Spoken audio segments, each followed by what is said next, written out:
बहुत जल्द ही आने वाले समय में ना तो ये खेत बचेंगे, ना खेती होगी और ना अनाज होगा।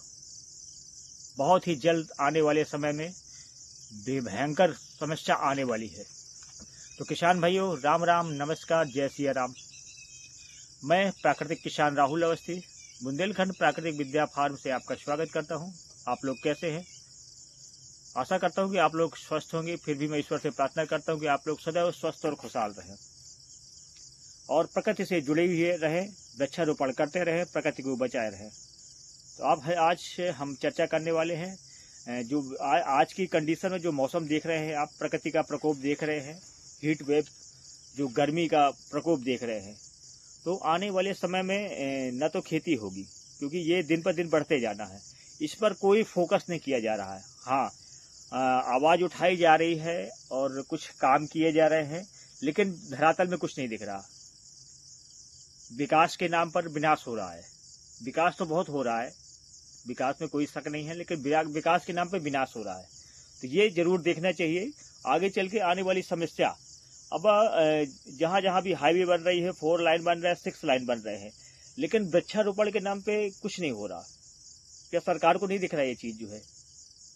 ये समाज को अभी आगे आना होगा। फिर भी बहुत से समाज प्रेमी हैं जो वृक्षारोपण के लिए लगे हुए हैं, बेचारे दिन रात जल संरक्षण में लगे हुए हैं। अपने बुंदेलखंड के और अदर स्टेट के लोग इस पे लगे हुए हैं, लेकिन इस पर कोई प्रभाव नहीं दिख रहा। हर वर्ष तापमान बढ़ रहा है। अगर तापमान बढ़ेगा तो जल की कमी होगी। कहते हैं बिन पानी सब सून, जल नहीं तो कुछ नहीं है। जल नहीं होगा तो खेती नहीं होगी। इतना अगर तापमान होगा तो फसल भी नहीं होगी। अगर तापमान बढ़ता रहेगा, क्योंकि एक एक लिमिट है फसलों की, क्योंकि ज़्यादा तापमान होगा तो ज़्यादा पानी लगेगा, और पानी अपने पास है नहीं। तो इसको ध्यान में रखते हुए मेरा एक निवेदन है सरकार से कि जो आप हाईवे बना रहे हैं, विकास कर रहे हैं, तो ये विकास में विनाश भी छिपा हुआ है। इस पर भी थोड़ा सा ध्यान देना पड़ेगा, गौर करना पड़ेगा आपको कि जो 4 लाइन 6 लाइन जो अभी बनाए जा रहे हैं, जो रास्ते में जितने पेड़ पौधे हैं उनको सबको नष्ट किया जा रहा है। तो क्या इसके एवज में आप पौधे लगा रहे हैं? सरकार इसमें जिम्मेदार है। प्रकृति को संरक्षित रखना हम सबका दायित्व है, सरकार भी दायित्व है, लेकिन सरकार गंभीर नहीं है इस पे। तो अगर सरकार अरबों रुपए बजट खत्म कर रही है, लेकिन पौधे सक्सेस नहीं हो पा रहे।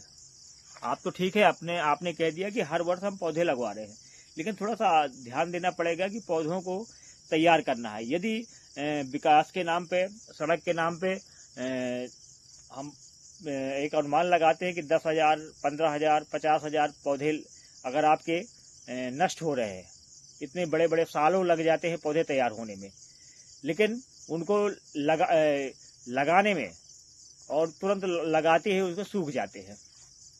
तो ये प्रक्रिया आपको जो है समाज को मिलकर, हम सबको मिलकर, किसानों को मिलकर इस आवाज़ को उठाना पड़ेगा कि अगर खेती नहीं है तो किसान नहीं है, ना तो आगे आने वाले समय में लोग भूखे मरेंगे। अनाज की बहुत बड़ी समस्या आने वाली है, क्योंकि जल नहीं होगा तो खेती नहीं होगी। तापमान बढ़ेगा तो जल निश्चित देख रहे हैं आप, धरातल पे जल जा रहा है। जल का स्तर प्रति वर्ष घटता जा रहा है। पता चले जहाँ जहाँ पहले के समय में 10 फुट या 15 फुट या 20 फीट में पानी था, आज 200-200 फीट, 300-300 फीट, 400-400 फीट बोर हो रहे हैं। तो कहाँ तक आप गहराई से पानी निकालते रहेंगे? तो हम समाज को सचेत होना पड़ेगा इसके बारे में। और सभी से निवेदन है, किसान भाइयों से, समाज के सभी व्यक्तियों से जो वृक्षारोपण, जल संरक्षण पे काम कर रहे हैं, तो उन सभी से मेरा निवेदन है कि इस पर भी आवाज़ उठाई जाए। जो वृक्षारोपण के नाम पर जो सालों अरबों बजट हो रहा है, तो उस बजट को ऐसा कुछ सिस्टम बनाया जाए कि वो पौधे जो हम लगा रहे हैं वो सुरक्षित रहे। तो इस तापमान को देखते हुए बहुत ही गंभीर समस्या आने वाली है आगे समय में। मैं सभी से विनम्र निवेदन करता हूं कि आप लोग सब लोग मिलकर आवाज़ उठाइए। तो किसान भाइयों, आप लोग अपनी अपनी राय जरूर दीजिएगा कि आने वाले समय में क्या स्थिति होने वाली है।